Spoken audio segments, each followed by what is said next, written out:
But with that, let's move on and get Capri Global, which is the first corporate on our radar. Stock has seen a significant move this year, up over 40% so far. Quarter two disbursements were up 154%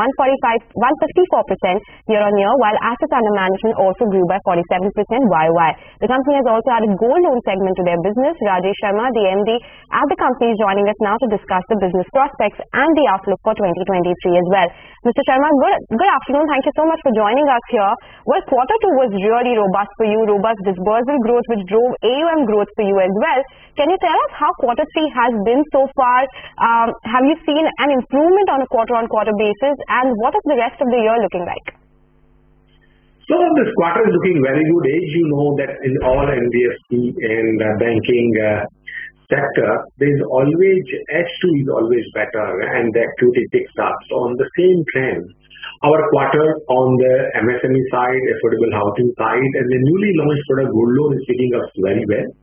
And we hope, in line with what you said earlier, we will be targeting a growth of about 27%, and I think we should be able to easily achieve that. We might surpass that growth during this current year.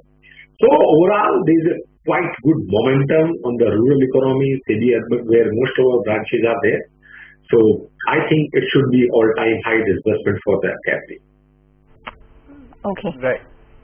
Okay. Mr. Sharma, we understand that you've started working with HDFC Bank on the asset side as well. Can you share some details on what this partnership entails and how much incremental growth will come from here? So HDFC Bank partnership is towards the co-lending, which is under now process. That will take off in now, I think, the current quarter. But we have co-lending partnership, which is with Union Bank, State Bank, Punjab Bank. That is already under active disbursements happening, and technology integration is once completed. I think that will pace up further. And these partnerships, we are actively discussing with few other banks as well. So we are quite confident this co-lending phenomenon, without putting more equity, it is quite ROE accretive, and I think this is going to be very significant development once 20 to 30% of the AUM growth will be partnered with these co-lending partners. So we are looking that full effect should be visible in the next financial year.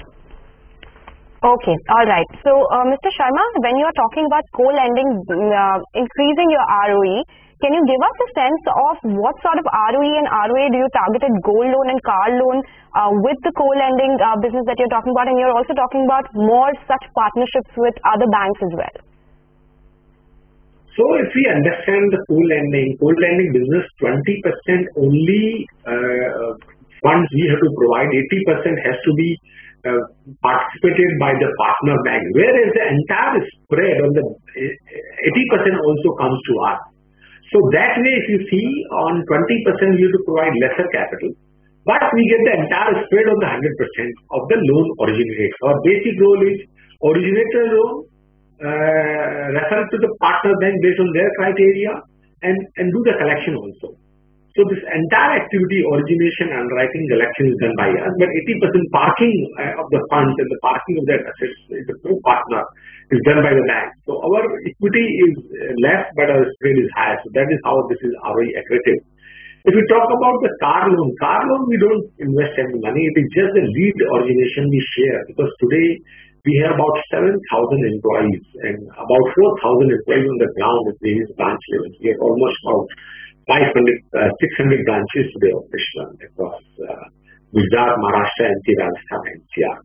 From that, we originate a lot of car loan leads, and out of that, we get almost about 2.5% fee, and that is a good fee income. This year, we are targeting 100 crore rupees fee income alone from the car loan lead origination, where there is no capital is employed by us. It is a purely fee income business. All right, so you're quite bullish on the fee income business.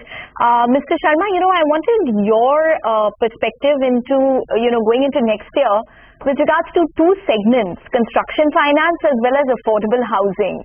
Construction finance AUM was up quite significantly in the previous quarter, both year-on-year as well as Q-on-Q, along with affordable housing as well. Can you tell us what the asset quality trends might be within this segment? How much are you probably looking to push these two segments going into next year?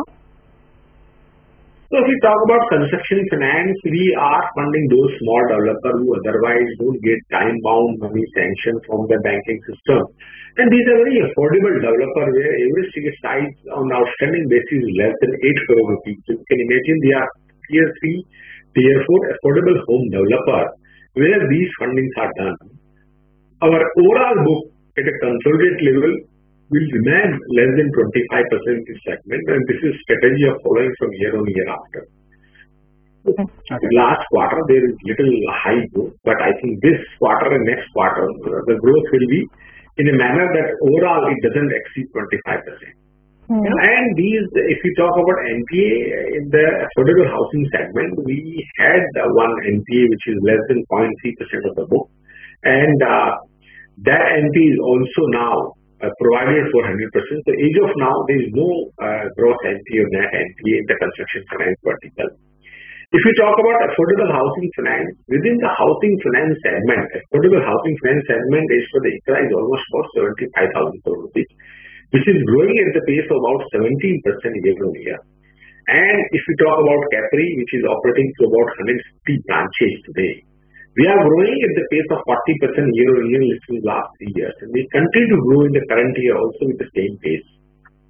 Okay. So we expect that affordable housing is a very high growth segment, and next few years continue to grow with the same pace.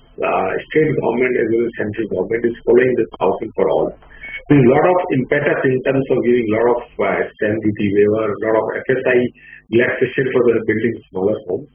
And similarly now smaller homes are getting built, and for those loans are also getting available from various affordable housing plans. So overall, this is going to provide a very good social impact also to provide the smaller homes for the people who can afford to buy the home within 25 to 30 lakh rupees. Mr. Sharma, you know, one of the businesses that you entered recently was the gold finance business. It started reflecting in your AUM in just the last few quarters. So this year you have a target of almost 1,000 crores in terms of AUM for the gold business, and the long-term target that you've given is about 10,000 odd crores. You plan to add a lot of branches there. You have 130 plus branches. What are your thoughts in the kind of investments that you will be making in adding these branches, and what is this glide path to 10,000 crores? Will it be front-ended or back-ended? So I think gold loan, when we started in August, now as of now we speak about 450 branches are operational, and I think by end of March about 550 branches will be operational, and next year by the March 2024 we are targeting about 1,000 branches. This is our target we are chasing. And on the branch setup, I think one branch we have to invest about 15 lakh rupees of capital cost and other costs. These branches essentially are on the rent basis. Only the safe vault, etc. we have to provide with the AI-enabled camera and 24/7 service system with the proper insurance of the gold. So all those things are taken care of. Now the entire expansion will happen from the branch level expansion, because these are the walk-in customers. These are not the customers we can go and share them. Once we build our brand in the vicinity we operate in, the customer walk in and we give the loan in a hassle-free manner in a maximum 10 minutes. That is the system and process we follow. So I think looking at the gold loan market, which is about 330,000 crore overall market, is with the facility which is growing at the pace of 12% year on year. But still, 65% of opportunity still exists where these smaller people borrow from the Mahajan at an exorbitant rate. I think that is where a lot of growth will come. They will come to the formal segment like NBFC banking system. And you have seen that gold loan has grown across with the banks and NBFC. I think there is a huge opportunity still exists. Okay. We are confident to achieve that 10,000 crore mark in the next 5 years. Okay, all right. We'll hold you on that guidance, Mr. Sharma, in the next 5 years. But, Mangalam did mention branch expansion. You're doing that for the non-gold loan segment as well. You're expanding into different states, UP and others. One of the key metrics in the previous quarter was that your OPEX was quite high.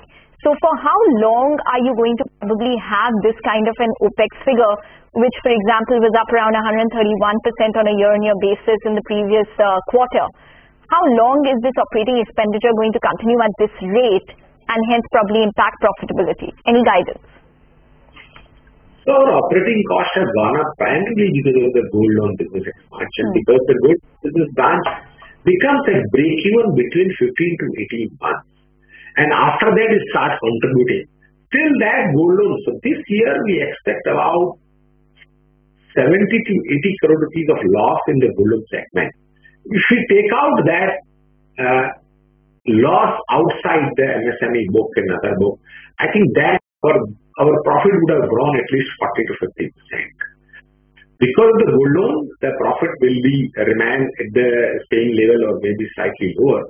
But an operating cost, OPEX is very, very high because entire expenses we are writing off in the profit and loss account. We are not capitalizing as a conservative strategy. So thereby this operating cost will remain elevated for at least till the next September 2023. Thereafter, once the branches start contributing, the operating cost will come down, and I think by 2024 and onwards, we'll see gold loan business itself will become profitable and start contributing towards the bottom line. Right. Fino payments is something that we always need to ask you. You bought it in personal capacity for a short-term limited trading bet, is what you said earlier. The price is pretty much close to the average price of your acquisition. Are you looking to load up more? Not at the moment. If we see that some price correction happens and we found it continued interesting to us, we might add up. But when we buy any stock, we look, there will be many other opportunities also. So it depends on the pricing of that time and that time overall segment. Else we will continue to hold that for a few months. Let's see how it does. Okay, all right. It was a pleasure speaking with you. Thank you so much for joining us. That's the word coming from Capri Global. Some guidance, and they are expecting strong growth in the second half as well. Let's slip into a short break.